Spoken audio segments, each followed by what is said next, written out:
Most cells are roughly equivalent in terms of how they make energy and how they make proteins and how they fail. So taking something like the whole, like, this is good for my kidney, this is good for my heart, is kind of baloney, to be honest. Things are good for your cells in general.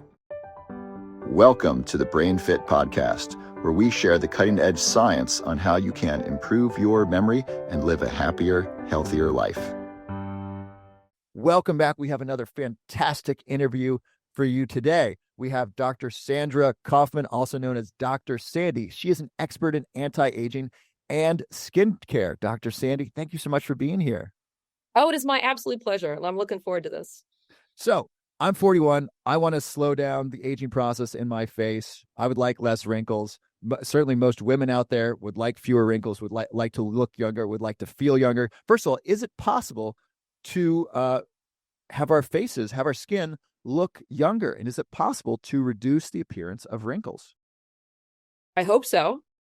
So I'm looking at you and you said you're 41. You look like a child. So I am 55. And I don't have a whole lot of wrinkles. I don't have any discoloration. So I hope that what I am doing is working.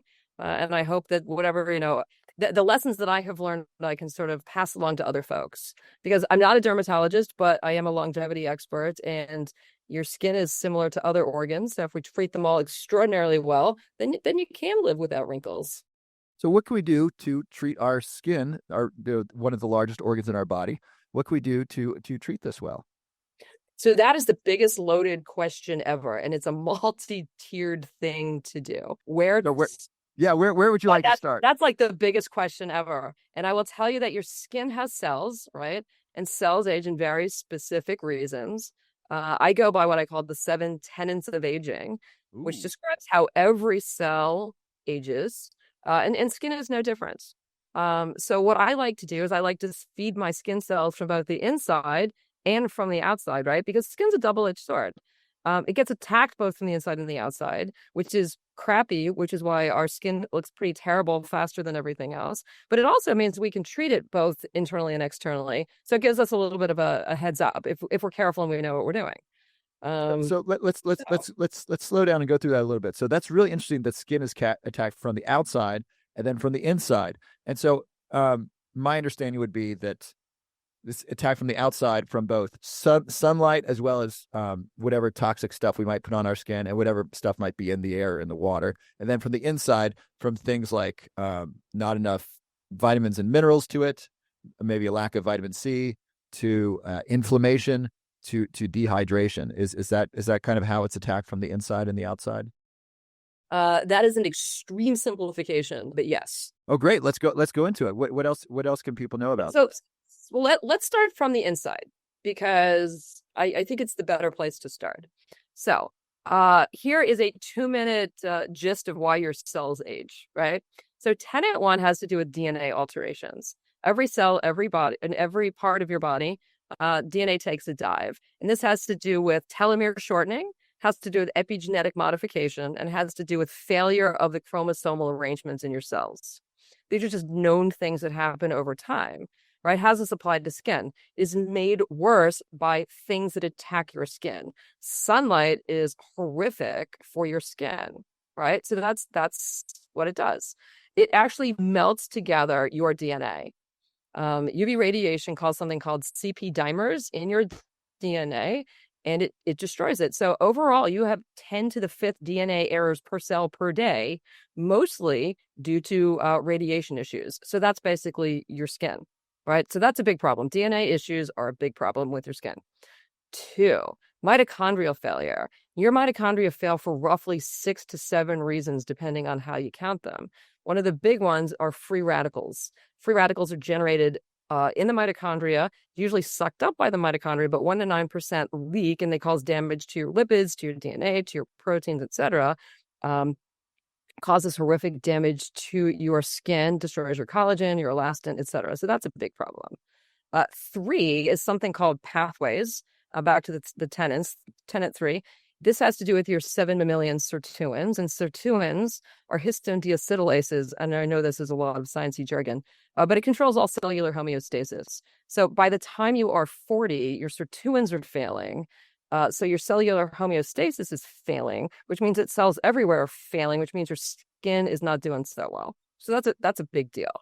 Other pathways, AMP kinase, mTOR, that sort of thing, are very important as well, but probably not as much as the sirtuins in this category. 4 is quality control, right? So this is DNA repair mechanisms, this is protein repair mechanisms, and this is autophagy. And in order to have good skin, this is extraordinarily important because all of the things coming in from the outside, as I said, destroy your DNA, it destroys proteins. And this is, this is your structure of your skin is failing because you can't make new collagen.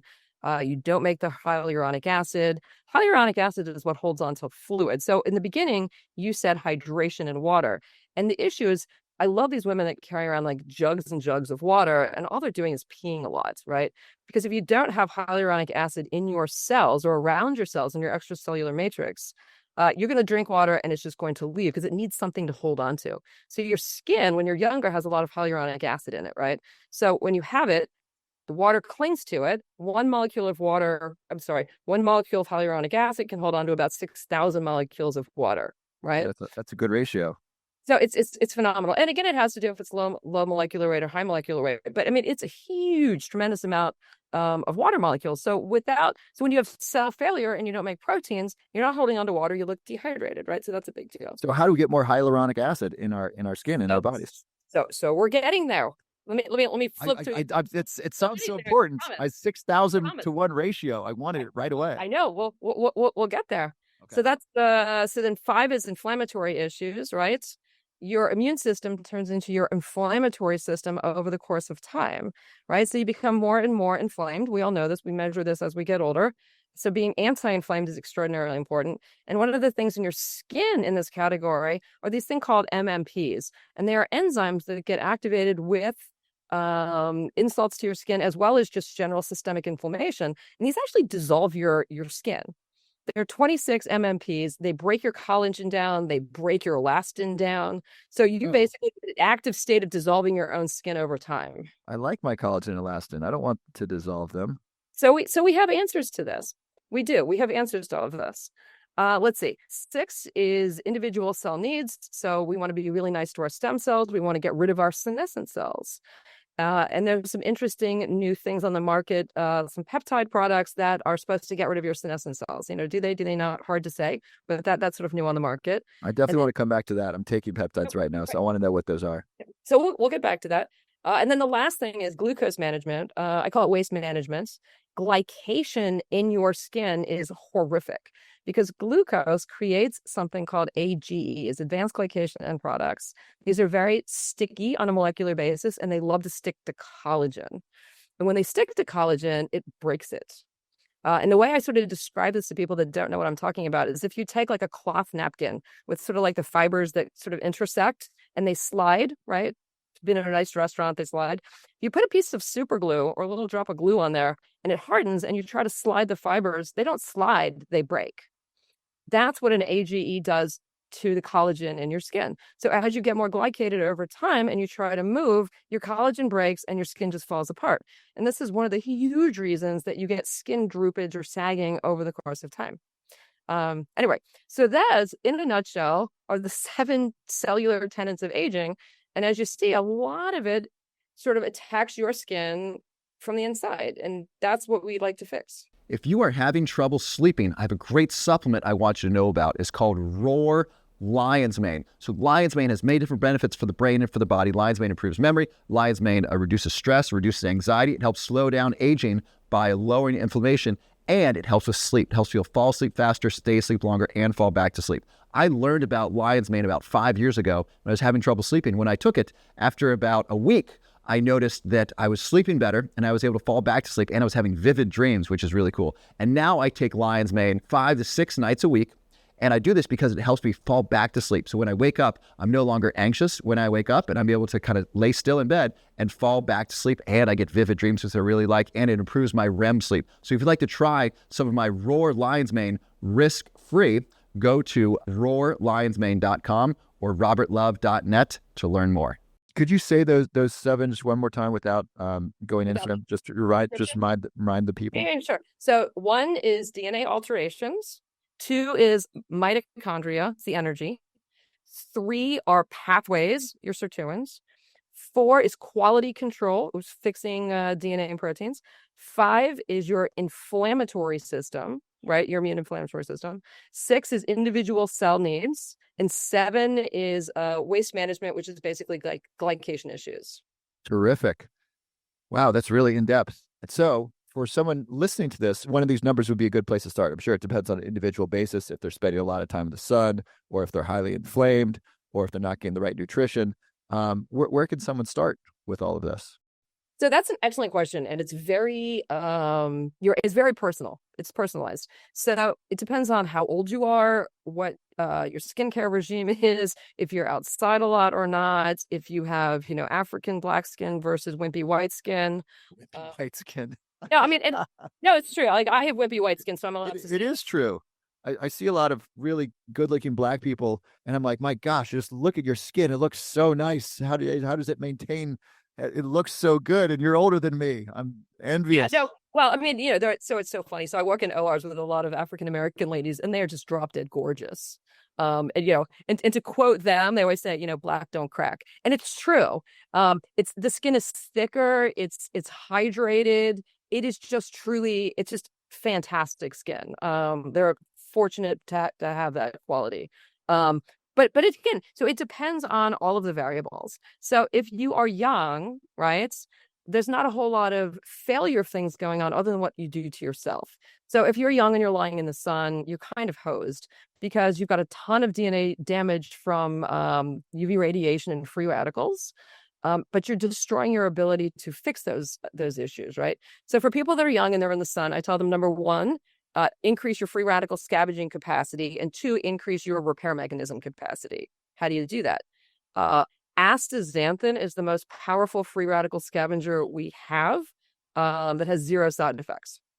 Comes from algae. It looks orange. If you eat too much of it, you might look a little orangish or pinkish. I've heard that's a way to like get it like a fake tan from the inside is taking a lot of astaxanthin. You need a ton of astaxanthin. I take 24 milligrams a day. A normal dose is like 4 to 8. But again, I live in Miami, so I take a ton, and I'm not really orange yet. That being said, it does color most of the marine life. So if you look at anything that's pink out in the ocean, it's because of astaxanthin. Okay, so like shrimp? Shrimp, absolutely, because it comes from krill. So it's shrimp, it's the feathers in pink birds is from astaxanthin. Yeah, flamingos get their color from what they eat. Yeah, it's absolutely true. Anyway, so that's all astaxanthin. So what's a good dose on astaxanthin? It sounds like the minimum is 4 to 8, but you're taking 24 milligrams. What's a good dosage for someone, and then what to look for in a good supplement? And if you have a supplement brand that you like, so good question. So if you're not outside a lot, 4 is fine. If you're outside, in South Florida, 8 to 12 is what you really want. It's single day dosing, and so it's you don't have to repeat it. It's fine. The best brands come from Hawaii, Iceland. I think there's some from Japan as well. There's synthetic, and then there's natural, and you definitely want the natural. Okay, and it'll say that on the supplement. Yeah, I don't like to boost brands because I don't get paid a dime for it. But I will tell you that I think that the best brand of astaxanthin is actually something called BioAstin, and it comes from Hawaii. Okay, great. And then is there any use of putting that on topically on the skin, or is it just to take that internally? So I've actually tried making skin concoctions with it topically, and the problem is it's just very orange, and you end up looking kind of silly. So if you do see it in a product, the concentration is so low that probably is not going to be very effective. So oral is definitely the way to go here. Okay. The other thing that you pair with that is the ability to increase the repair rates of your DNA. And this is really cool. So there's 2 plants out there. One is called cat's claw, and they make a product called AC11. And the other one is polypodium, and it's sold as a fern block. And they're plants that come from the tropics, and they actually increase the repair rate of the CPDs in your cells. And what are CPDs? This is the cyclobutane dimers. It's where your DNA gets melted together secondary to the sun. So your body can repair that on its own, but it's much faster and better if you sort of help it out with polypodium. Oh, interesting. So I've been taking cat's claw for immune support. It does that as well. And so cat's claw is helpful for it's not free radical.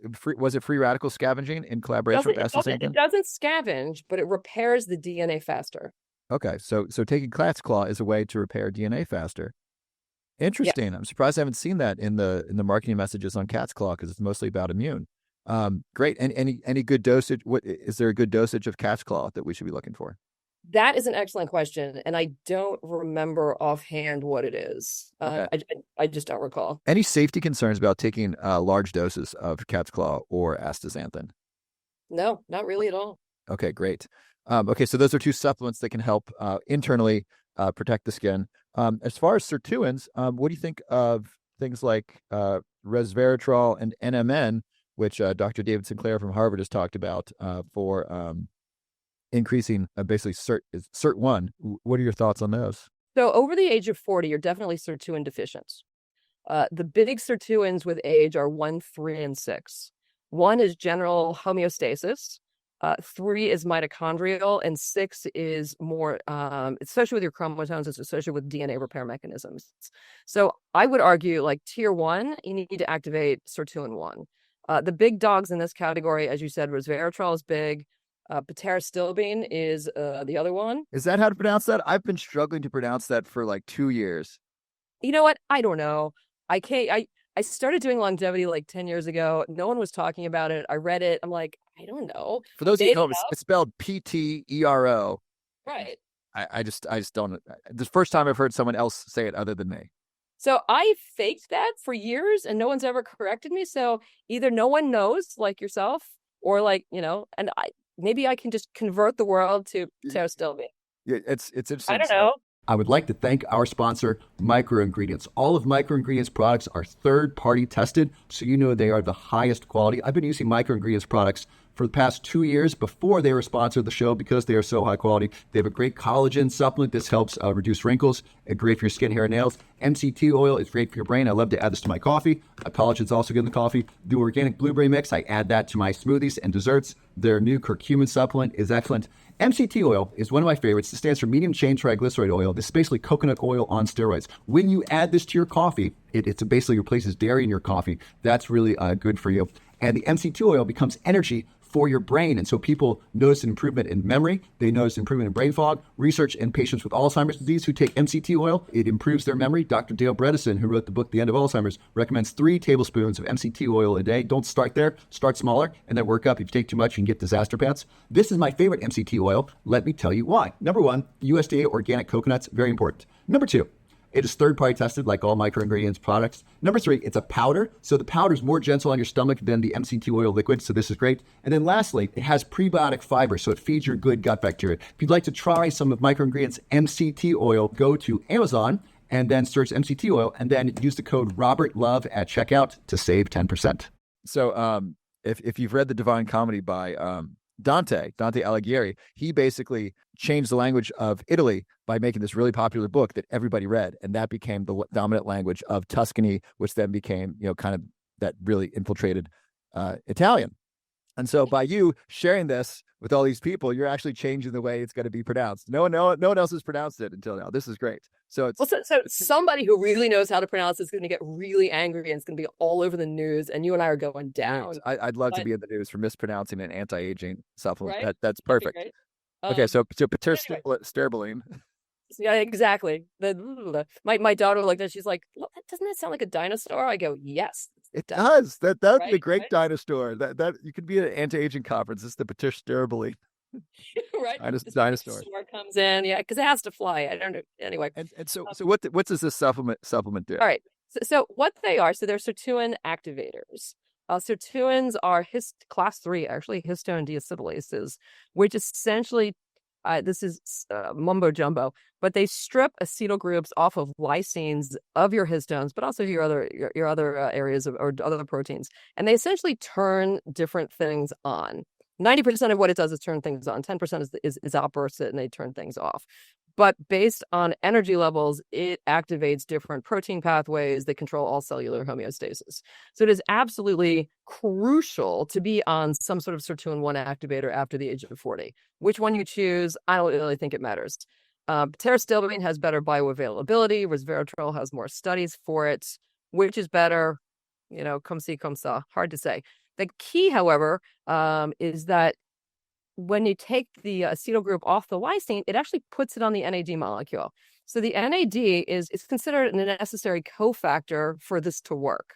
So if you are NAD deficient, which again, most of us are after the age of 40, you can activate sirtuins until the cows come home, but without NAD, nothing's going to happen, which is why very smart people once upon a time put pterostylamine and NR in a product called Basis and, tried to tell people that that was the answer to the world. And they were right, but people weren't ready to believe it yet. But that's Basis, right? It's LCM Health makes that. Okay, so that's a good idea to take NR with pterostylamine. And so Sinclair will tell you that you need to take NMN versus NR, and the answer is he makes money from NMN. They're one enzymatic step apart. I don't really think it matters, and I've never seen a head-to-head competition. Repleting your NAD levels is extraordinarily important. How you go about that is still sort of up for grabs. But because everyone knows it's so important, like the market is wide open and people killing themselves to try to figure out like what the best mechanism is going to be to do that. Okay, so pairing pterostylamine with either NMN or NR is a good way to activate sirtuin 1. What about sirtuin 3? So this is actually really cool. You'll like this one. So the best way to activate sirtuin 3 is there's two ways to do it. Actually, there's several ways to do it. One is that sirtuin 1 actually activates sirtuin 3 sort of downstream, so you can chase it a little bit. However, directly activating it, there are two things. One is hinokiol that comes from magnolia, and two is something called dihydromyricetin.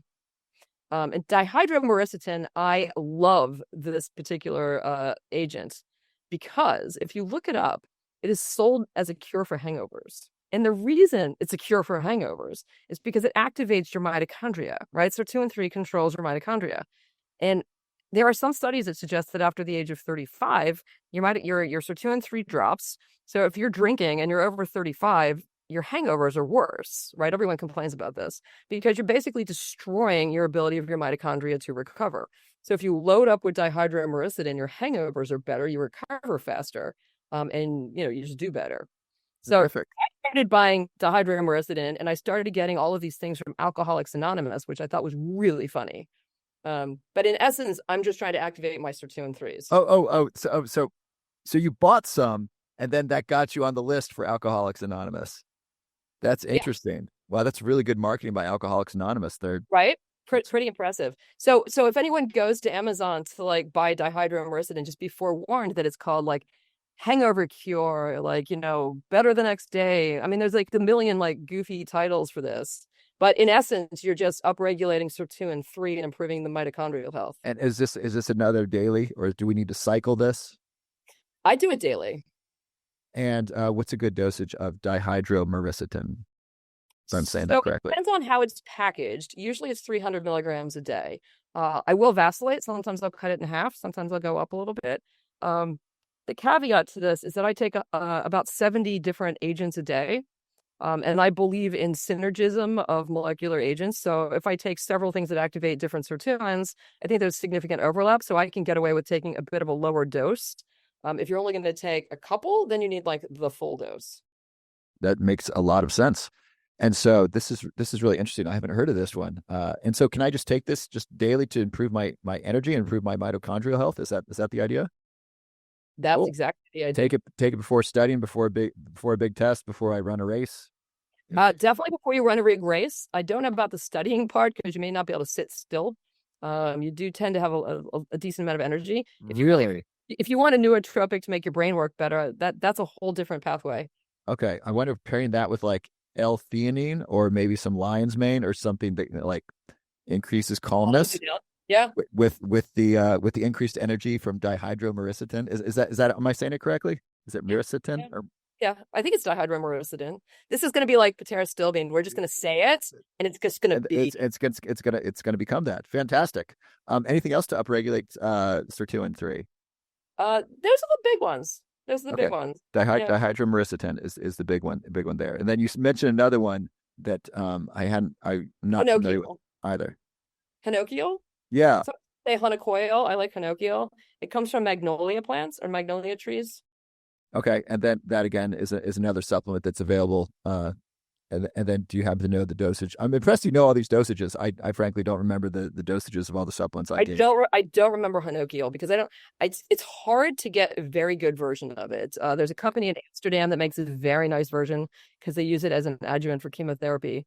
But it's expensive and it's hard to get. Okay. So I don't remember that one. So dihydromericidin is more accessible and more kinder on the wallet. If you or someone you love has Alzheimer's or another form of dementia, I want you to know there is hope. Alzheimer's is preventable and it is even reversible. In fact, we are reversing Alzheimer's in my medical clinic here in Florida. My partner and medical director is Dr. Josh Hellman, a medical doctor trained at Harvard who specializes in preventing and reversing Alzheimer's disease, and we are reversing Alzheimer's in our patients. If you'd like to learn more about working with us to both prevent Alzheimer's and even reverse Alzheimer's and reverse memory loss associated with other forms of dementia, we would love to hear from you and send you some free information so you can learn what we are doing and see if it's a fit for you to come down and work with us in our clinic. We also work with other clinics around the country to help patients both prevent Alzheimer's as well as to reverse Alzheimer's and reverse memory loss associated with dementia. So if you'd like to learn more, go to brainpowerclinics.com. Go to brainpowerclinics.com and then enter your information. We will send you some free information, and then we hope to work with you if we can be helpful to you to help you prevent and reverse Alzheimer's disease. So what about sirtuin 6? So here's an interesting one. There's a seaweed from Japan produces something called fucodan, which is a polysaccharide, and it is very good at activating sirtuin 6. Interesting. And so is this a food that we need to eat? It could be a food. I don't know how many pieces of seaweed you'd have to eat to consume enough of it. Conveniently, it comes in capsules, which is what I get. Okay. I have this crazy...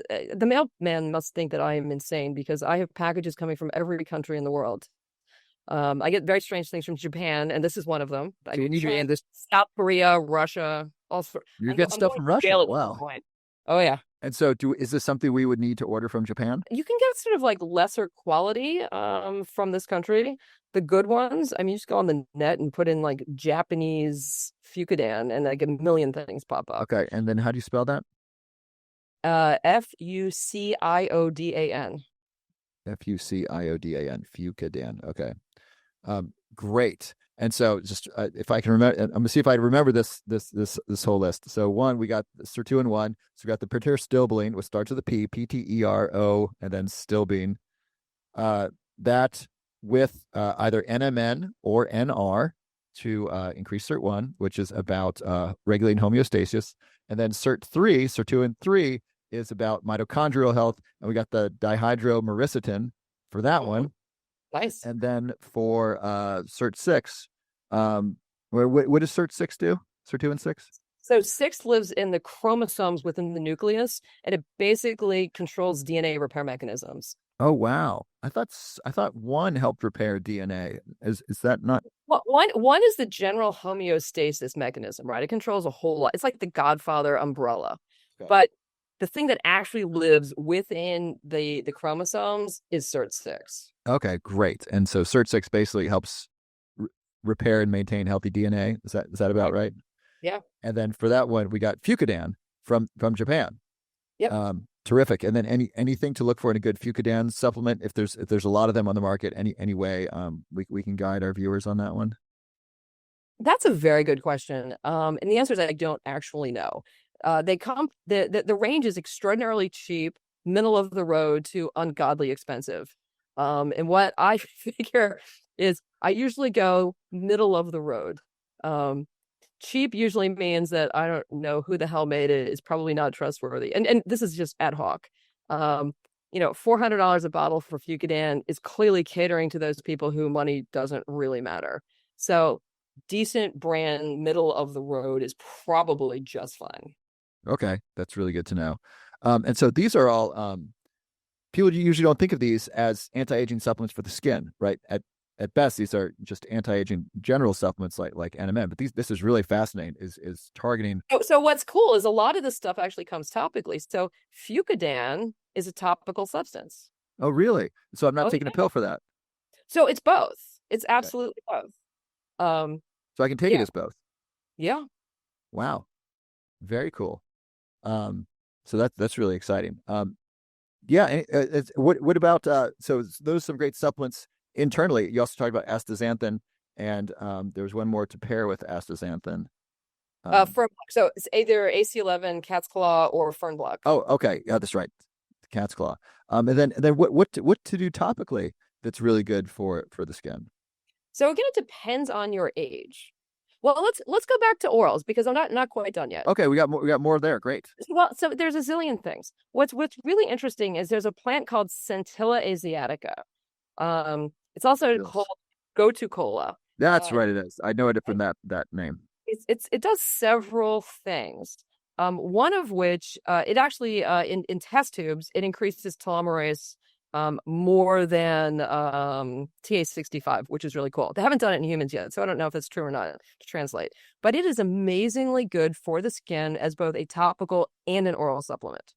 So I would tell everyone, if you're worried about your skin, Centilla is like a must add to the oral. Go-to cola topical. I haven't heard of that. I mean, so in my area of study. So what's interesting is it doesn't say go-to cola. What you have to do is you have to look at the pieces and parts of what's in go-to cola. So there's asiatica acid and maca something, a really long name that starts with an M. And I can always send that to you and put it on your notes if you want. Yeah, that'd be great. But they're triterpenes and they're components of asiatica. And they are astounding for your skin. And if you go to like South Korean websites, like they're in all of their products. Really? Oh, yeah. Interesting. Because I've just heard about go-to cola for brain health. Right. So what happens is because all cells age roughly for the same reasons, right? A brain cell is kind of the same as a fibroblast in your skin to a certain degree. Therefore, it helps one, it's going to help the other, right? The caveat, of course, is it has to get through the blood-brain barrier in order to help your brain. That's really the only caveat. But most cells are roughly equivalent in terms of how they make energy and how they make proteins and how they fail. So taking something like the whole, like, this is good for my kidney, this is good for my heart, is kind of baloney, to be honest. Things are good for your cells in general. That's really helpful. I've been telling people, I've been sharing that, what's good for your heart is good for your brain. What is good for your gut is good for your brain. Exercise is good for pretty much the whole body, right? It's good for sleep. Sleep's good for your whole body, right? So anything you're doing to improve your exercise, anything you're doing to improve your sleep, anything you're doing to improve your diet, anything you're doing to improve your relationships, all of these have just dramatic impact on pretty much every system in the body. Mm-hmm. Oh, absolutely. Totally agreed. And I want to credit Dr. Andrew Huberman for that list. He's the one who shared that list. I was thinking the first three, but relationships is something that he added. He's a neuroscientist from Stanford who shared that group. Yeah, because it controls all of the neurotransmitters and, in terms of serotonins and the dopamine. Yeah, you want to feel really bad, screw up your relationships. I mean, just tell everyone who loves you that they're awful, and then refuse to talk with them, and your health will take a really sharp nosedive. Yeah, so please don't do that. That's right. Anything else internally? Oh yes. All right. So here's an interesting thing. Everyone's on the collagen bandwagon, right? And there's a big right? There's a war between, should it be marine? Should it be land? Blah, blah, blah, blah. And is it absorbable? Is it bioavailable, or does it just get broken down into nothing in the gut? I've heard that one a lot. So here's the gist. All collagen, everything gets broken down into di and tripeptides, right? And then it gets absorbed into your vasculature and it travels. And those little tri and dipeptides become messengers that go to your fibroblasts to tell you to make collagen. All right. So the collagen you eat does not get embedded into your skin, but it triggers the reaction whereby you make your own collagen. Interesting. So it does work, but indirectly, not directly. The other interesting thing is that the only difference between marine and land collagen has to do with the amino acid composition, right? All it is triple helixes of amino acid chains wound together, and like more and more and more bigger things. Like, like you make a rope, first it's 3 things, and then it's those 3 things with another 3 things, and it just gets bigger, bigger, bigger, bigger. That's what collagen is. But if you break it down to the actual amino acids, most of it is proline, and then not a lot of it, some of it's going to be alternative amino acids based on where it comes from. But in general, it does not matter if it's marine or land. People may think a lot of it, but it does not matter. It's because it just gets broken down into the very, very short amino acid chains. So what about the benefit of collagen as protein and consuming protein? So protein has different amino acids in it than collagen, right? Collagen basically has glycine, proline, and a variety of others. Amino acids, there are a zillion amino acids, right? So, and you need both of them. Proteins is different because it's going to get broken down into smaller and smaller and smaller bits. Essentially, you're going to get down to single amino acids, double, triple, quad amino acids, and they're going to get absorbed. And then they're going to get utilized. But it's not the same as the collagen signaling system that activates your fibroblasts. So the idea is that people are taking a collagen peptide supplement, like the powders, that those peptides basically communicate to our body to make more collagen. Yes. And then do we need any other precursors to make that collagen? For example, vitamin C. So C is really interesting, right? If you don't have enough C, clearly you will not make collagen. Right? But having extra C does not make you make more collagen. Having extra C does other things, but not that. Like C is a very good, that's not true. It's an okay free radical scavenger. It's not great. It's a fantastic antibacterial, which is why we take it when we are sick, right? Because it kills viruses and bacteria. But you don't want to take hefty doses all the time because it can actually be kind of toxic. So a small dose to make sure you're not going to get scurvy and you're going to be able to adequately make collagen is important. But overdoing it is not necessary. Is it smart to take it with the collagen supplement to make sure that we have adequate C with the collagen? It doesn't matter. So at the same time, to have to be swallowed in the same thing? No. Do you need to take them both at some point in time? Yes. Okay, that's really good to know. And so I was recently looking, a friend of mine is vegetarian. I was helping her find a collagen supplement. She showed me hers. It was like 250 milligrams, or no, excuse me, it was 50 milligrams of collagen. It was from the sea. And I was like, okay, let's look at the powders. The marine was like 500 milligrams. And then the collagen peptides from Vital Collagen Proteins, I'm not sponsored by them, but they're one of the more popular brands. It was like 2 grams. It's 2,000 milligrams. I said, look, and they were all the same price.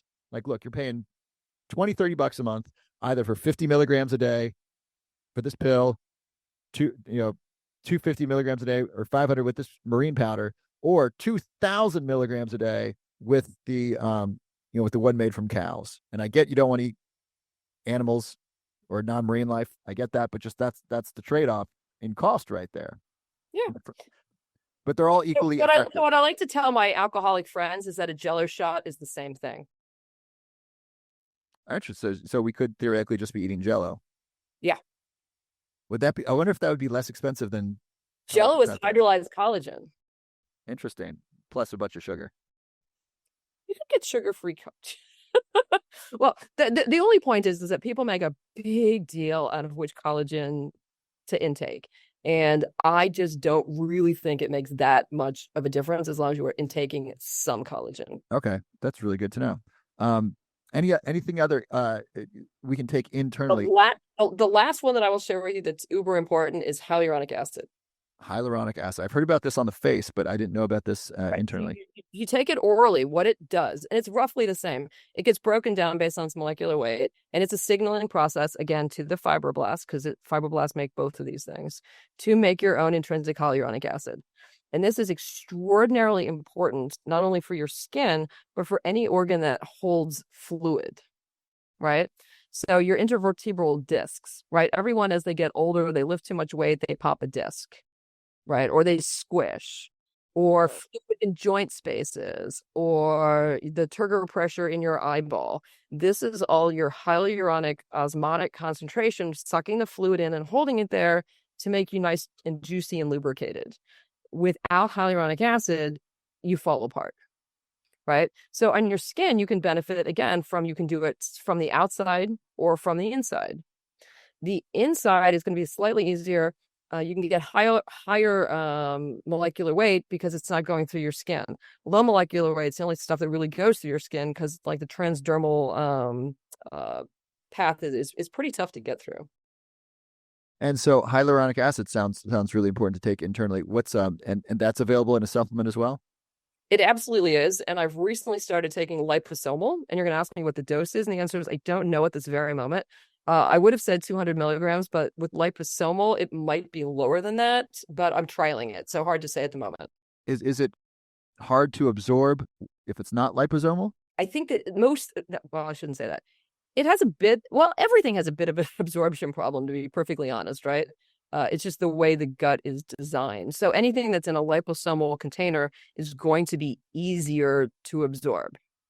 Okay. So it just affects dose, right? You're going to be able to take some percentage less if it's liposomal. And is that on the expensive side? Is that on the medium side? No, it's pretty cheap. Okay, so that sounds like a really important one to take. I think so. So you're beginning to understand my problem. 70 things later, they're all important, right? Yes. The supplement bill stacks up. I understand. I've been stacking things for my brain for the last decade. Yes. And I still think it's worth it. I think it's one of the best investments I make. It's, people don't understand that supplements are kind of like, I equate them to magic. And so if back on the Silk Road 500 years ago, people traveled hundreds of miles, if not thousands of miles in really bad weather, being attacked by bandits to try to bring back spices from the East. And these spices are supplements now. You can get them in a pill. You can get curcumin, which is, turmeric distilled down to its very essence. And you can get it for, $1 a day when, 500 years ago, men died to bring this to you. And I don't know what it cost then, but a whole heck of a lot more. And you can get it without dying, without risking your life, for just $1 a day. And this helps prevent the accumulation of plaque in the brain. Ceylon cinnamon from Sri Lanka. That helps reduce inflammation, has anti-inflammatory effects, has antifungal effects. That improves memory in healthy adults in double-blind placebo-controlled studies. And these are just two spices. These supplements that we have from around the world are so powerful and so inexpensive compared to what they would have cost earlier, and certainly compared to the value that they bring our lives today. Oh, without a doubt. I mean, you're singing my song. In fact, it was funny. I jumped off of something that I should not have jumped off of a few weeks ago, and my heel was absolutely killing me. Absolutely killing me. So I did what a normal human being would do. I gave myself an IV bolus of curcumin. IV. How did that go? It was fantastic. Wow. I didn't know that curcumin could be administered IV. It can. And I can tell you, 12 hours later, my heel was fine. It was fantastic. Wow. That's very powerful anti-inflammatory. That's terrific. I've recently got a stem cell treatment. I got stem cells topically on my face, along with intravenous and in a couple joints. And I've been taking a whole bunch of curcumin, a very expensive curcumin that's totally worth it. And I'm just like, look, this, I just got spent a whole bunch of money on stem cells. I definitely want to lower inflammation to keep those stem cells healthy. Stem cells fight inflammation, but inflammation can also kill stem cells. So anything I can do to lower my inflammation levels in a healthy way is a really good idea when I have these stem cells in my body that are going to be regrowing cartilage and so forth. Fantastic. So I want to ask you a question it's a little that is a little off topic, but it's on topic with the Health Summit. Generally speaking, aniracetam. Are you familiar with aniracetam? Not enough to make any public statements about it. Okay, so this is a former pharmaceutical drug that is in the United States that is legal to buy, it's legal to sell, it's legal to possess. It's an unscheduled narcotic, basically, and so anyone can buy it, anyone can sell it. And in double-blind, placebo-controlled studies out of Italy, it improves memory in those with Alzheimer's disease. A lot of people, a lot of biohackers will take it to improve cognition. It's a nootropic. Dave Asprey first publicized it in his book. If you're familiar with him, he publicized Bulletproof Coffee. I really like aniracetam to improve my memory, to improve my mood. It is just terrific. And then research in animals shows that aniracetam helps recovery after a stroke and after traumatic brain injury. And I think you know where I'm going with this one, anesthesia. So they'll give rats or mice scopolamine, which is a common anesthesia that blocks acetylcholine. And they'll give the mice they'll have them learn a maze first, usually an underwater maze, and then they'll give them aniracetam or a placebo, or I guess it would be a injection of saline, and then they will give them scopolamine, and then they'll see who remembers the water maze. And they find that those who take aniracetam do much better. And not a lot of anesthesiologists know about aniracetam, and it could be a very effective way to help memory recovery after general anesthesia. So you are correct. I will correct you on a few things. We don't give a whole lot of scopolamine to people in the OR. Well, that's commonly used in rats. No, I know. We use it for patches when people are getting sick on boats. I personally don't ever give it to people. They think I'm mean, because there are other things you can use, and I think it's just an absolutely evil thing to do to your body. Scopolamine is horrible. Yeah, it blocks acetylcholine. Yeah, it's absolutely a neurotransmitter. Yeah. That being said, no, that drug is fantastic, but I will tell you there are innumerable things with the sort of similar benefits. Like, I'm a huge believer in nootropics. You have to know exactly what they do, how to mix them, et cetera, et cetera, et cetera. For example, I'm a huge believer. I love something called Mexidol. It is a B6 derivative. So not only does it help brain activity, it also is an AGE blocker. So like you get a twofer. Oh, it blocks, really? Mm-hmm. I'm a big believer in magnesium threonate. Threonate is the only magnesium composition that actually makes it through the blood-brain barrier. And magnesium, and if you put it in hippocampal cells, it increases plasticity of hippocampus, which means that you get to learn faster and better. So that's kind of cool. Really? There are I didn't know about that. Innumerable things to do to increase brain activity, which is kind of really fun. The caveat to that is the more brain activity you have, the more free radicals you have, and the more lipid peroxidation you have, which makes it extraordinarily important to make sure that you are taking free radical scavengers that get through the blood-brain barrier. And I think it's important to take both a lipid-soluble and a water-soluble for your brain. So astaxanthin will be the lipid-soluble one that gets through. There's something called andrographolide that is the water-soluble free radical scavenger, or the Mackay berry, which is delphinidin, which is also water-soluble, as a sort of like the adjunct to astaxanthin to make sure you're free radical scavenging and decreasing lipid peroxidation in your brain. What do you think of melatonin as a free radical scavenger? Oh, it's fantastic. It's absolutely fantastic. I take 20 milligrams a night. That is a big dose. It is. I went to a conference once and the guy was telling everyone they should take 200 milligrams. 200? And I thought, maybe that's a little bit off the cliff. So I thought 20, I can live with 20, right?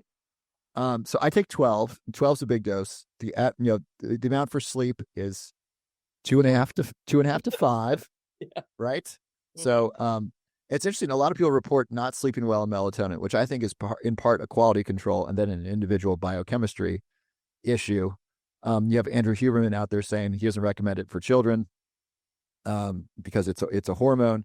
But melatonin for adults has so many powerful potentials. Melatonin decreases as we age, and it can help reduce. There's a lot of data on cancer. Melatonin, both for reducing the negative impact of chemotherapy, which is cool in of itself. Plus, it helps reduce cancer. So you get 2 for 1 there for the melatonin if you're taking chemotherapy, if you're at risk for cancer.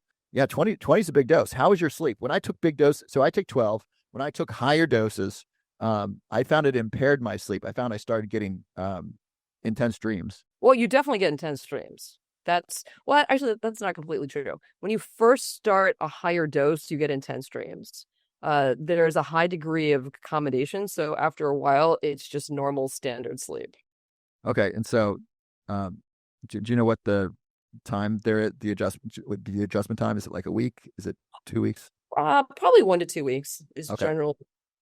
So 1 to 2 weeks of kind of crazy dreams, and then you get the benefit. Yeah. So you said something really important I want to circle back to, which was that if you take nootropics and your brain is kind of working extra hard which I think is a really good thing because I like the benefit of my brain being able to do extra work.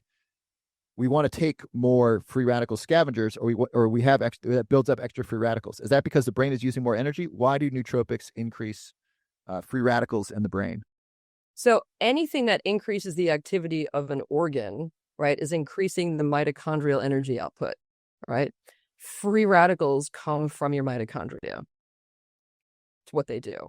As well, the more your brain is busy, the more glucose it is using. So then the more glycation issues you have as well. So the brain has more glycation and free radical scavenging issues than any other organ in the body, which obviously is why you're a big setup for neurologic disease over the course of time. So I make a point of taking things to sort of combat that. And so if we take nootropics, I take a fair amount of nootropics. You would suggest taking free radical scavengers as well. And so you mentioned a couple. You mentioned taking both water soluble and fat soluble. Astaxanthins are fat soluble, and then you mentioned a couple water soluble ones as well. Great. Yeah, my favorite water soluble is probably Mackay berry. It comes from Argentina, and the chemical is called delphinidin, and it's just a fantastic substance. And so this is just a free radical scavenger. That's great. What's your thought on like polyphenols from blueberries, green tea, that sort of thing? So polyphenols are fantastic. They're all slightly different. I mean, if you look at their molecules, they almost look identical, right? The little hydroxy group here and there, and you think, what could that possibly do? Turns out it does a ton. Well, we talked about so pteridilbine is a polyphenol from the blueberries. That's that one, right? Resveratrol is one from grapes, from red wine. Green tea is really interesting. So low doses are amazing. High doses are actually, low doses can be good for you for many, many, many reasons. They're fantastic epigenetic modifiers. There's free radical scavengers. High doses of ECGC can actually be detrimental in some areas of your cells. So don't really overdo it, right? So there's a rule of moderation in all of this. The same with quercetin as an example. Quercetin is fantastic. It's a mast cell stabilizer.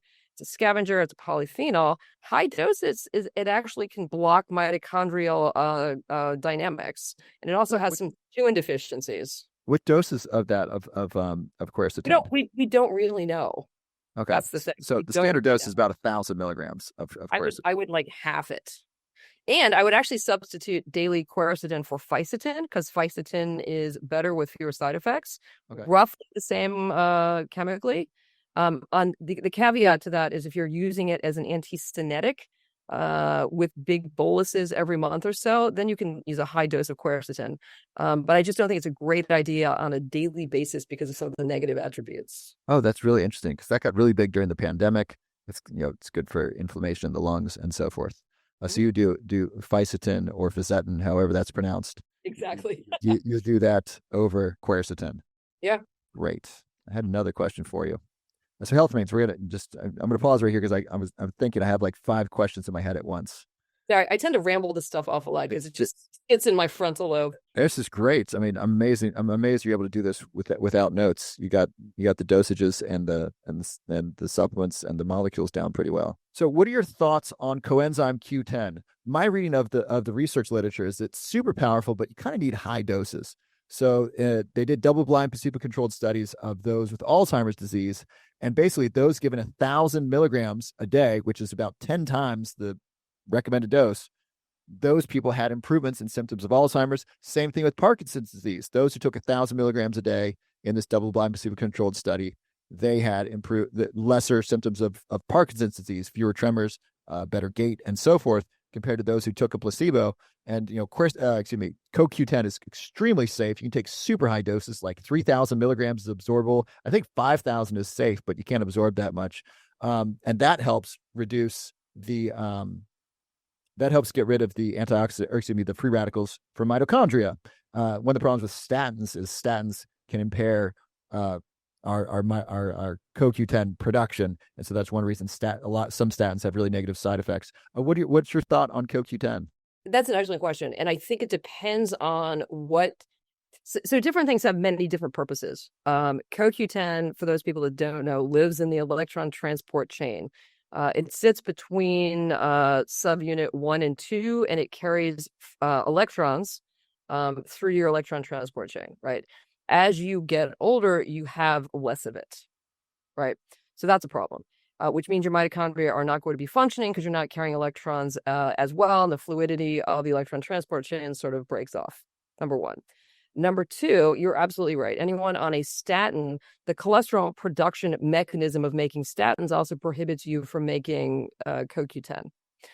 Therefore, you have a deficiency just because you're on a statin. So if you take a little bit of CoQ10, a recommended reasonable dose, you will get enough into your mitochondria so that your energy is not impaired. If you take a lot of it, which is what that study did, then not only is it used in your mitochondria, then it also becomes a free radical scavenger, which is why it's beneficial in high doses. Is it bad in really super high doses? The answer is we don't really know. I would be a little bit concerned with the uber high doses only because everything in your body that is natural has a feedback loop. And there's a risk that if you take too much of something that you need to make, you're not going to make it anymore. Therefore, your body is going to be reliant on the supplements.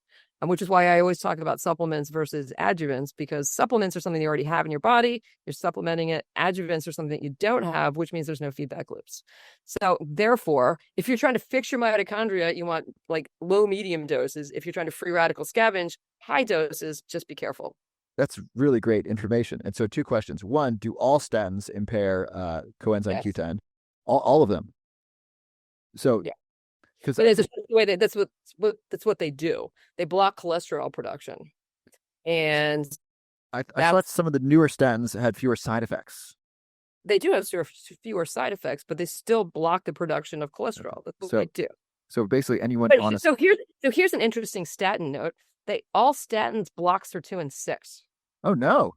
Except fluvastatin, which is incredibly hard to get, but they do make it. It's the only one that does not block sirtuin 6. But we like sirtuin 6. That helps with our mitochondria. We like sirtuin 6. So everything, again, you have to like everything in moderation, because everything has lots of things have unintended consequences, right? So I'll take I don't have high cholesterol, but I take a low dose statin. Why? We ask ourselves, because it actually increases telomerase activity. Really? Oh, yes. But you don't want it too much, because then you're blocking sirtuin 6. Do you take metformin? Of course I take metformin. You're the first person to answer, of course. Of course. Please share with us, if you're willing to, please share with us why you have chosen to take metformin. So there was a study, and I want it's probably 10 years ago by now. It was a retrospective study, right? And it looked at diabetics versus non-diabetics. And the diabetic study, there were diabetics on metformin and diabetics on sulfonylureas, and there were non-diabetics on nothing. And they looked at it retrospectively. So these were very ancient people that were dying going backwards. And they noted that diabetics in general, 20% increase in mortality and morbidity, right? It was bad to have diabetes versus not having diabetes. However, if you were a diabetic on metformin, you were 20% better than non-diabetics, which basically gives you, stats don't exactly work this way, a 40% jump, right? Which is tremendous. So then the question is like, well, why? So it turns out metformin does just a plethora of amazing things in your cell. We think of it primarily as a hypoglycemic agent, but what it really does is it changes the bacterial makeup of your guts, right? It affects your microbiota. It activates AMP kinase, which tells your body that you're starving, because it sort of disassociates complex 1 in your electron transport chain. So it just gives you a little bit less energy, activates your AMP kinase, you go into a state of hibernation, so it's a caloric restriction mimetic. It's also it's an epigenetic modifier in a positive way. It also, and this is really cool, and this is completely sort of like a bizarre aside, your mitochondria have these things called mitochondrial transition pores, permeability transition pores. And as your cells get older, these pores open up more and more and more. When you're younger, they sort of flicker. When you're older, they're open more. And what happens is if your mitochondria gets sick, cytochrome C and a variety of toxic substances go out these pores and they kill your cells. It's incredibly cytotoxic, and it initiates apoptosis and cell death, right? There are just a few things that control the mitochondrial pore, and metformin is one of those things. So if you look at these little pieces and parts around the cell, metformin is extraordinarily useful. The caveat to that is too much can be too much. Because it's an AMP kinase activator, it's also a partial mTOR inhibitor, which means that too much, you can notice like hippocampal memory loss, for example, or all of the things that blocking mTOR comes with. Goodness, how much is too much? So studies have indicated that 500 is like the best way to go. Oh, I've been thinking 1,000. So there's a great study, and it demonstrated that 500 of metformin paired with 500 of berberine was the best. Oh, really? Okay, I love berberine. Yep, 500 of each, and that's all you want. And so my understanding, you mentioned the mitochondria, it also stresses the mitochondria. It's got a hormetic effect. And so our mitochondria that survive while we take metformin are actually stronger and healthier than they would be otherwise. Correct. Fantastic. It's so interesting that I wish more medical doctors were open to reading this literature. I went to my medical doctor 2 years ago. I said, I'd like metformin. He said, you're not type 2 diabetic. I said, thank you. I don't think I am either. That's correct. Here's the data. I sent them the paper. I would like to be on metformin.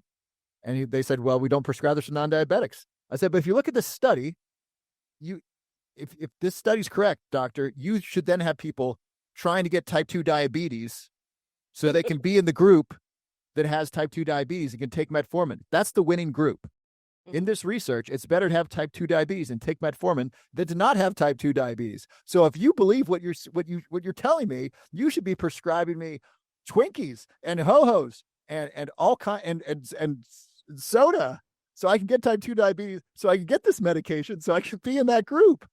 And of course, this conversation went about as well as you would expect, which is they said, well, we're not going to prescribe it to you anyway. And so anything you can say to people, what would you say, Dr. Sandy, to someone who wants to get metformin and is not type 2 diabetic and is talking to their medical doctor? What would be helpful to them, to relate to them, to be helpful in that situation?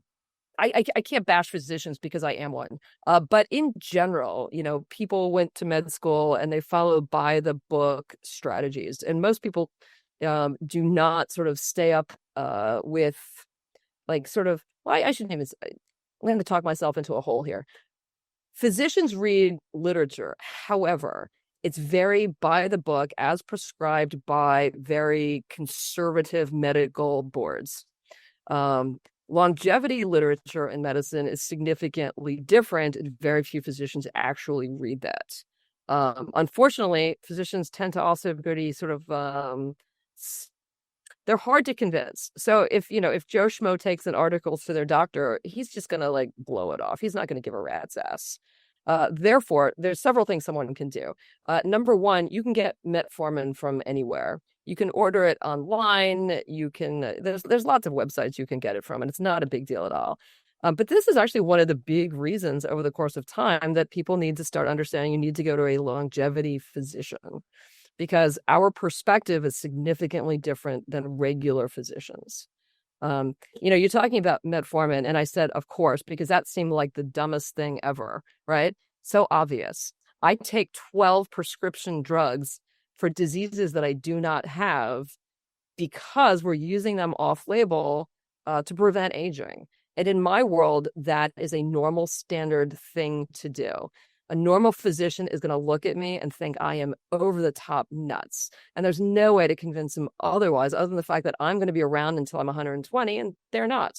But, that's just the way life is. I'd love to hear what else you're taking. You really want to know? I do. This might be boring for because the other prescription drug that I take is Viagra, and that is for there's great research to show that those who take Viagra have a 69% reduction in the risk of Alzheimer's disease, and that's the real number. The headline said 70%, but if you read the study, it's actually 69%, which I think shows you that God really has a sense of humor that Viagra reduces Alzheimer's disease risk by 69%. So it is funny. Right. So it does it because it's a vasodilator, right? So, more blood, more stuff to the brain. That's fantastic. The only thing I would do is I would pulse it, because you can't keep your blood vessels dilated all the time, because then you're going to get tachyphylaxis to it, and it's not going to work anymore. And you are very young. So pulse it is in like every other day or once a week? Or... Every other day, every third day, something like that. Okay. Yeah. Time it to weekends if that's helpful. So goofy things that I take. I take a drug called Cellbex. Cellbex is a Japanese drug. It's been cleared through the Japanese FDA 20 years ago for gastritis, right? And you think, why would I take a gastritis drug? So it is a heat shock protein activator. What's a heat shock protein activator? So every important protein in your body has a babysitter protein that stays with it from the moment it is born to the moment that it is sort of destroyed and recycled, and it keeps it in its three-dimensional shape. And so when cells are under stress, stress causes proteins to malfunction and proteins have to be in a very specific three-dimensional conformation in order to be active. And when extremes of anything, temperature, salinity, etc., they sort of unwrap and then they do bad things. So stress causes the upregulation of these chaperones so that the proteins do better, so they don't stick together. And most diseases of the brain, most Alzheimer's, Parkinson's, they're all proteinopathies, meaning the proteins have gotten sort of mucked up. So by activating heat shock proteins, I'm activating the chaperones that keeps the proteins in line to decrease relative risk of brain disease. It was a really long-winded statement to get that far. Great. What else are you taking? So I take hydralazine. Hydralazine, to anyone be like, whatever. But to doctors, it is an emergency drug to take when you are having a hypertensive crisis. So if your blood pressure was through the roof and you went to the emergency room, they'd probably give you hydralazine, right? So it is an emergency vasodilator. Why do I take it? I take it because the hydrazine molecule is one of the strongest transglycosylating agents that we have. So it will lift glucose off of certain proteins based on where it is in the enzymatic pathway, and then you excrete it out. So this helps reduce glycation. Yes. Fantastic. And that is that a daily? It sounds like it'll really affect blood pressure. Well, it's very short acting is the problem. So I take it 3 times a day, and it's taken me years to be able to take as much as I do because it'll drop your blood pressure. Obviously, right? That's what it's for. But you develop a tachyphylaxis to it, meaning you don't respond as much as you normally would. So I get to take more of it to get rid of my glucose without touching my blood pressure.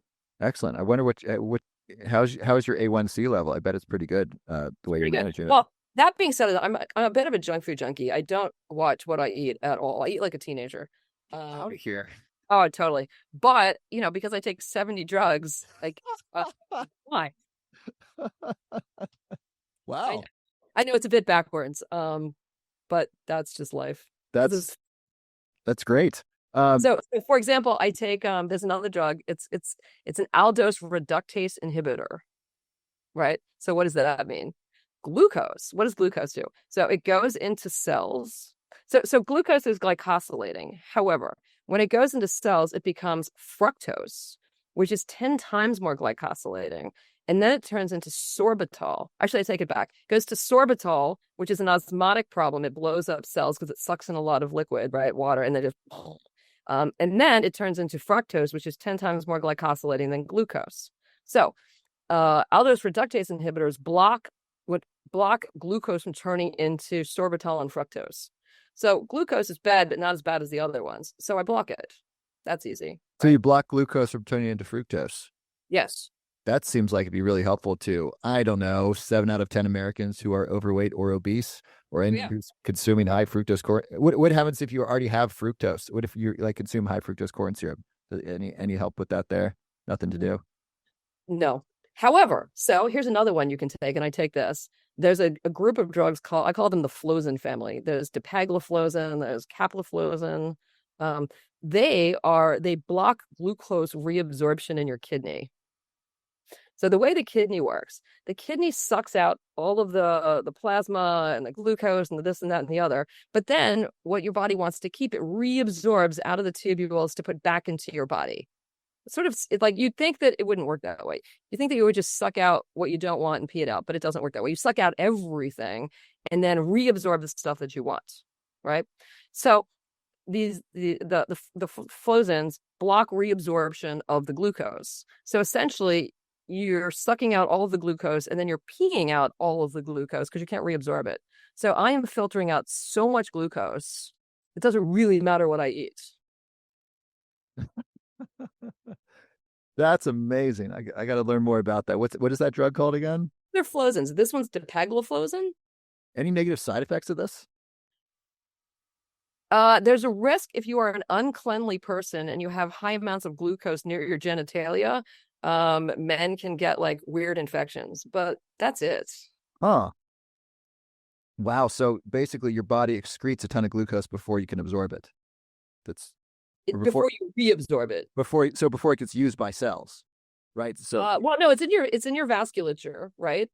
so it's in your blood vessels, So it's in your blood vessels, but it has been absorbed by cells. All of your blood goes to your kidney, right? Your kidney filters it out, but instead of getting reabsorbed and going back into your body to continuously have high glucose, you just pee it out. Wow. So this sounds like a really powerful way to regulate your glucose. Also a way to regulate weight, because you lose a little bit of weight, not a ton, but some. I would, yeah, because you're not using the glucose that you eat. It's fascinating. Right. All right. So here's another one. This one's fun. You're gonna like this one. There's something called pioglitazone. So pioglitazone is a diabetic drug, right? But it actually activates something very potent in your mitochondria called PGC1 alpha. I've heard of this. Right. So it upregulates mitochondria. So it makes your energy levels go higher. Because you become, obviously it lowers your glucose. But the other insanely cool thing that it does is it redistributes your fat. So it takes it out of your viscera and it sticks it under your skin. And as you get older, people look emaciated because they don't have sub-Q fat, right? They may have big beer bellies, but they don't have sub-Q fat. So this reestablishes a normality of fat distribution. Really? Well, that sounds great from a cosmetic perspective, because I just, looking at my face as I age, it's thinner than when I was, in my 20s. I had, I guess, more fat and more collagen in my face. So it redistributes it. So wow, that's really interesting. What is that one called again? Dapagliflozin? No, that's the. Oh, sorry, pioglitazone.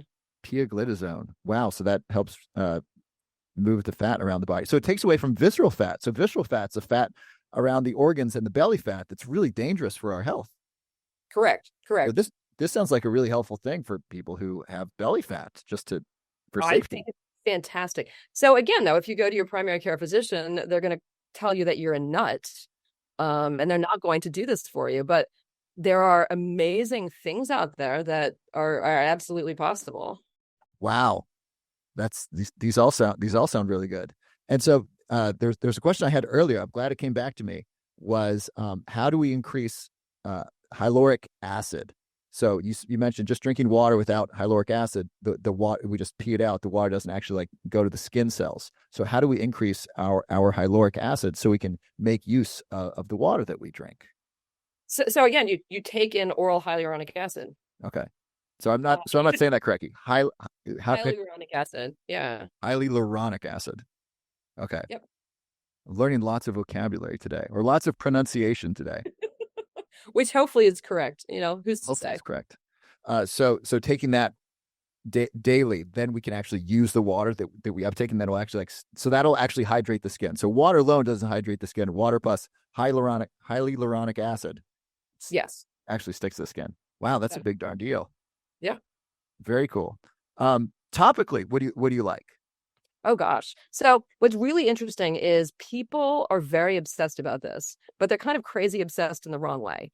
My general example is, if something is really good for your skin, that's fantastic, but one thing is never enough, right? And I always tell my daughters, as an example, like, if you ate broccoli every day, that's fantastic, but you're missing everything else, right? Broccoli is good for you, but it doesn't have everything. So therefore, when you think about your skincare regime, it has to be a montage of a whole lot of different things to keep your cells as healthy as possible, right? Because there isn't never going to be one thing.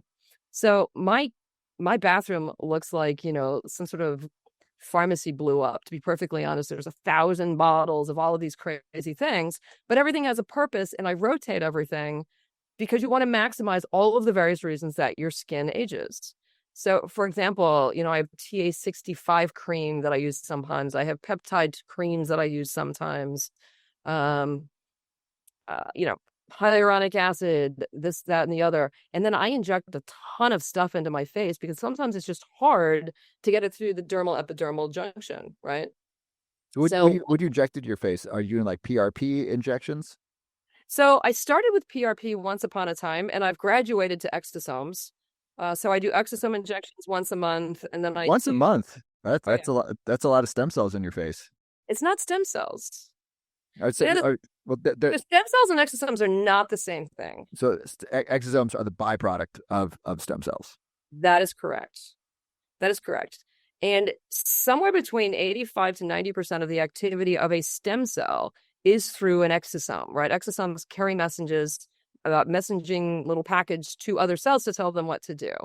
Like the stem cells that you're injecting, they're not going to stay in your body. They're going to get destroyed in 5 to 7 days. Like you're not going to make a new collagen cell or not collagen cell, cartilage cell out of the stem cell injections that you had. It just doesn't work that way. They work through exosome excretion, basically, right? So the question really is, where do you get the exosomes? And they're all fetally derived, or they should be fetally derived. If you get adult exosomes, they're kind of crap, right? Because we're getting older, and what's the point? Fetal exosomes either come from placental tissues, usually chorionic, from amniotic fluid, or from like the cord, like Wharton's jelly. These are the fetal exosomes that carry all of the signaling pathways to regenerate and fix your tissues. So these are called adult stem cells. These are classified as adult stem cells. These are not embryonic stem cells. So these stem cells are from a healthy delivered baby. They're not from embryos. Just to be clear, a lot of people get confused about this. And that's fine. But these exosomes, like, so stem cells, right? That's a whole other conversation. You can get your own. You can get fetal derived, which is what you probably had. Now I had to go to Mexico because what I had is no longer available in the U.S., which is it's really sad. No, it never was. You can get your own stem cells in the United States. You've never been able to get somebody else's. You've always had to go to the Bahamas or Mexico or Panama. The difference between stem cells and exosomes is exosomes, because it's not a cell, it's a cell product. It's FDA approved for topical use, but we all know that we use it off label in terms of either IV or injection into a joint or sub-Q. And it's significantly, in my book, a little safer because you're not carrying any of the true DNA of somebody else's cell. There might be a whiff, and there's definitely microRNAs in it, but in terms of safety, I think it's significantly better. As well, it's way cheaper, right? An exosome infusion is $300 to $1,000, and I do it every month versus leaving the country for a stem cell infusion, which is going to be, I don't know what you paid for it, but it's vastly more expensive. Yeah, you're absolutely right. And so you get exosomes on your face. I put them in so they're approved for topical. Usually people do like a dermabrasion to break the dermal epidermal junction, and they'll put them on topically. Like microneedling? Yeah, exactly. I'm not a big fan of microneedling, so I just inject them into my face because I can. Because why not? The key is to get it below the dermal epidermal junction, because that's where the fibroblasts are. So I'll sub-Q it with a 30 gauge, whatever. And you look a little goofy for a day or so, and then you're fine.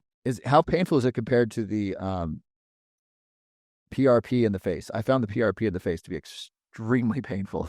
Probably roughly the same. I don't know. I inject myself all the time, so it doesn't really bother me anymore. I don't think it's that bad. I don't know. Okay. So you're so on topically you're doing you're doing exosomes on your face on a monthly basis. And then I inject salmon DNA. Salmon DNA. How come? Because salmon DNA gets broken down into purines and pyrimidines, and it increases the DNA production in your fibroblasts, basically to improve your skin. Wow. So that's a South Korean thing. So again, I import things from all over the world, and one of the things that comes from South Korea, my kids always make fun of me, is salmon DNA. Yeah, that's interesting. What else do you like topically that people can rotate? So, some creams have vitamin C.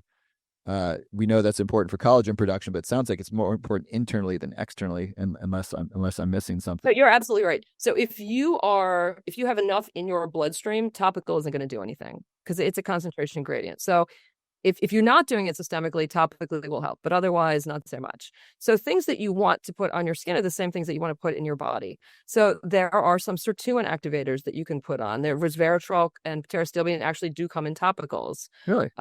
Absolutely. Are they effective? I don't actually know. I am on so much stuff that it's really hard to say if one thing works versus another. There are NAD potions that you can put on that I think actually do get in. They're kind of cool. Curcumin comes in a gel if you have a very inflamed situation. That actually is extremely good. Fisetin comes in a cream. Fucodan comes in a cream. I love snail mucin. It's kind of gross, but I love snail mucin. And is that? I'm guessing that's from a snail. Yes. It's what is this? goo that a snail leaves behind as it's creeping along. Really, that's a thing on the face? Oh, it's fantastic. Oh yeah, incredibly moisturizing. It's fantastic. Oh yeah. I mean, there are so many things that you can put on your skin and in your body to do this stuff. It's incredible. What are your thoughts on on things like coconut oil or other or grapeseed oil, other cooking oils that have gone on the skin, avocado, or even like some people have put fruits and other things on their skin? What are your thoughts on? Are there any natural remedies like that are pretty good? The oils are going to be better than so the question is what gets through the skin, right? All this stuff has theoretically very good stuff in it. Water soluble stuff isn't going to get through your skin, right? We're waterproof. So putting, cucumber peels on your face when you get a facial, I mean, it might feel nice, but it's not doing a goddamn thing. The oils will get through, but then the question is, what oils do you want to get through? And it just sort of depends on your skin type, because a lot of it will clog pores and cause a whole lot of like crappy issues. I'll use a little bit of Aragon sometimes when I'm really dry, but that's about it. Yeah, what do you like for a regular moisturizer? You're probably rotating your moisturizers. I rotate everything. I really do. So what to look for in a good moisturizer if someone wants to simplify? So I have no desire to invest in a bunch of different moisturizers. I would like 1, 2, 3 things that I can put on regularly that are helpful. See, but that's so hard. So moisturizing is tough because people think that you're going to put a moisturizer on and it's going to sink into your skin and it's going to be nice and plump. It doesn't work that way. It just doesn't, right? You're lucky. Low molecular weight hyaluronic acid will get in, and then you'll absorb fluid into your skin systemically, right? That's where the fluid comes from. That is useful. Irritation devices actually work incredibly well, like the red light, infrared light stuff that works for your skin. I have a bunch of goofy toys like the electrical stim stuff that actually helps. Tightens the muscle, brings in nutrients. That's actually extremely helpful. Is that used on the face? Yeah, of course. I've heard that. For some reason, I have an associate. You've seen those little things with the little electrical, like 2 heads, right? And you sort of run it over your skin. Feels a little funky. But it actually does help because it's causing a very slight inflammation reaction, increased blood flow, increased growth, bring in nutrients. Like, you don't want to be horribly inflamed, but it does help. What do you think of like gua sha and kind of moving around the stuff in the face? I actually have very little experience with it. There's dealies that are like stone things you move around stuff. I don't actually know. Okay, but you like red light therapy. You like infrared. Do you do an infrared sauna? You've mentioned heat shock proteins a couple times. Do you? I don't have an infrared sauna. I have a really big red infrared light panel that BioLight gave me. Those guys are awesome.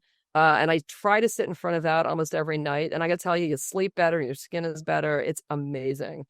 I don't have the big sauna. What I do, I live in Miami. I jump into the hot tub all the time because that just feels amazing. And then I take my heat shock protein activators because I can. But no, that stuff is incredibly good for you. But you have to have your temperature at a certain degree, and I forget what it is, for like 30 minutes to actually do something like on a daily basis. And it seemed like when I read the articles, it was like a lot of time that I didn't have. It was very hot. I mean, their numbers are traditional saunas, not infrared. So no, it's way hotter. It's like 175, which in an infrared is extremely hot. And then they're doing 20 to 30 minutes. 20 minutes in an infrared at 150, I find to be challenging. doing 175 for 20 minutes. I don't know who's doing that, because that feels like it would just burn my face. Wouldn't it be easier just to pop a pill? I mean, honestly. Of course, doctor. Of course, it's easier just to pop a pill. Why didn't I think of that? Right? Goodness. So, what can someone look for in moisturizers in the skin? You mentioned hyaluronic acid. That's something good. That the moisture doesn't actually come from what's in the cream. It actually comes from inside the body. Is that right? Right. So the hyaluronic acid is hopefully going in, right? Hyaluronic acid is a chain. So if it's a big long chain, it's high molecular weight. Medium work, and the short chains are low molecular weight, right? That's just the way that it works. Big chains aren't going to make it through your skin. Small chains do, right? That just makes sense. So when a small chain gets through, and it's going to pull in however many water molecules can stick to it, but it's not going to pull it from the pore, because your skin is not, it's water repellent, right? So it's going to pull the fluid from your vasculature into your skin from the inside, and that's good, right? That's fantastic. My issue usually with most over-the-counter skin products is that they never have enough of any one thing. So if you look at like, oh, this one has resveratrol in it, you go, well, is it actually enough to do anything? And it generally isn't. There are a few skin brands that are extremely good for the skin. And I generally don't talk about brands, but there's a brand called Young Goose. And they are a longevity skin brand, and they do an amazingly good job at putting very important longevity things in their products. So I will plug them, because they're just really good people and their products are amazing. Young Goose. Called Young Goose. Okay. And is this something to use on the face, or is this something to use on the It's on the face. entire body? It's on the face. I think they have 5 to 6 different products, and one of them has sirtuin activators and some NAD and some green tea, and another one has, I don't remember what their concoctions are, but they're very scientifically well thought out concoctions of things in concentrations that are actually quite efficacious. Young Goose. So I'm guessing that's a play on spring chicken. That's funny, actually. I didn't think about that. Right. I will have to ask them next time I see them. Right. So you know them. Very cool. I do, because I was at some longevity conference and they had this big poster and they said, this is what is in our, whatever it was, their like main products. I read through the list of ingredients and I was so impressed. And I said, how come other people don't use, and they're like, well, because we're trying to do this from a very scientific, like legitimate perspective. And I was so happy that they do it. So they make good stuff. I'm amazed at how many producers of supplements or things that meant for health are poorly designed. Like I've seen, there's a big gap between researchers and people that want to make money. Yeah, and it's fascinating to me. I have a great lion's mane supplement, and people will ask me, is this supplement good? I'm taking 7,000 milligrams of lion's mane. I said that's about 7 to 70x what you want to be taking. Like there's just nowhere close to the right dose. And it's astounding to me that because this particular supplement is so popular right now that so many people are coming out with it, and their dosage is just way the heck off. It's just nowhere close to what's correct, right? And this happens in the supplement industry all the time, or they don't have enough, right? I bought a magnesium threonate supplement. I got duped. I got taken on this. It said magnesium threonate. I bought it online. I looked at the ingredients. It's like magnesium threonate blend. I'm like, okay, what's in the blend? It's like magnesium glycinate, magnesium oxide, magnesium citrate. Down at the bottom of the blend, the smallest ingredient is magnesium threonate. So I'm paying for all these other magnesiums, and there's the smallest amount of threonate, which is the one that I wanted. And so it's amazing that we can find these poorly produced products that are designed for health that really aren't backed by science, or the wrong dosage, or the wrong ingredients, or the wrong delivery mechanism. People, there's some supplements you got to take with fat that they don't tell you to take with fat. All kinds of problems there. This has been fantastic, Dr. Sandy. Anything else you want to share about anti-aging or skin health that'd be really helpful to people? I think when people hear that I take 70 things a day, they're like, oh my God, that's nuts. And they run the other direction. So the message generally is anything that you can do is helpful. A little bit is helpful. More is even more helpful. And then if you want to jump the shark, like I have done, and Sinclair, and you mentioned David Asprey, he's a friend of mine, like we've all pretty much jumped the shark, but we're experiments to see what normal people can do. So anything is helpful, and you don't have to go absolutely nuts. On the other hand, when you are coming up with a longevity protocol, I like to think of it as a pyramid. And there's some things you need to do every day, and there's some things you don't have to do, like maybe once a week, and then other things you can do like once a month, as an example. So diet and exercise and some supplement pile is important every day. Peptides, right? We can get to peptides, but Yeah, what peptides do you like? at the moment, I'm playing with tesmorelin and ipamorelin and the copper tripeptide. It's funny, I've tried a bunch of them and they don't do anything for me. I think because I'm so cellularly optimized, but I keep cycling through them to sort of see if I can get anything to work. I found thymosin alpha to be really effective for supporting my immune system. So as I travel, if I'm starting to feel not well, that one's been really helpful. Interesting. I can't get sick. Like, it's funny. I threw myself into like COVID wards unprotected. I think and it sounds, and knock on wood, I'll get sick tomorrow. But my 70 drugs have protected me from like God knows what. I might die of liver failure tomorrow, but I can't get sick. You could get hit by a bus though. I can't protect against that.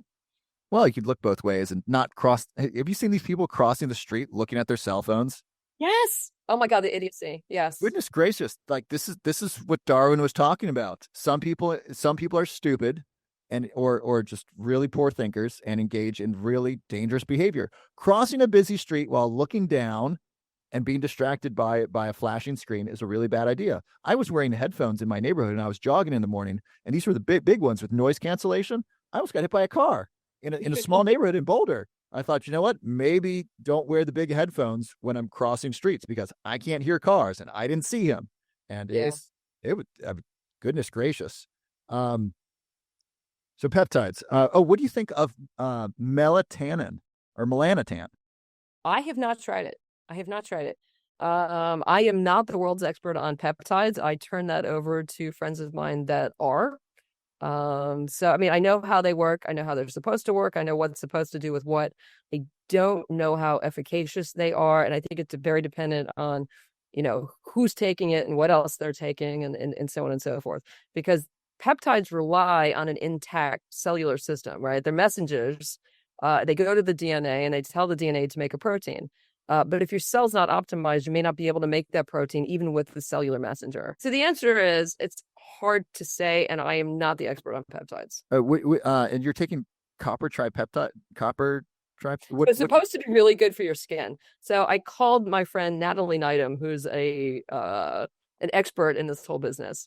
And we went over all of the pros and cons and the directions. And the going thing right now is to get 10 milligrams in sub-Q, but you have to give them slowly. So you either put a pump in, which I'm not doing. That's ridiculous.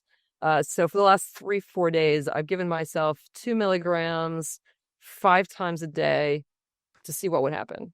A lot of shots. I know my belly is killing me and it's sort of itchy and I look like I've been attacked by some... see, I like the hip. It's funny. I do it like, my 2 little mini love handles here because the love handles actually anything. I have no way of knowing. I found that hurt. I found the hip is just is so much less painful. The belly, I was doing BPC in my belly, injecting that, and that really kind of hurt. I don't like sticking needles near my belly button. It's not as fun as you would think.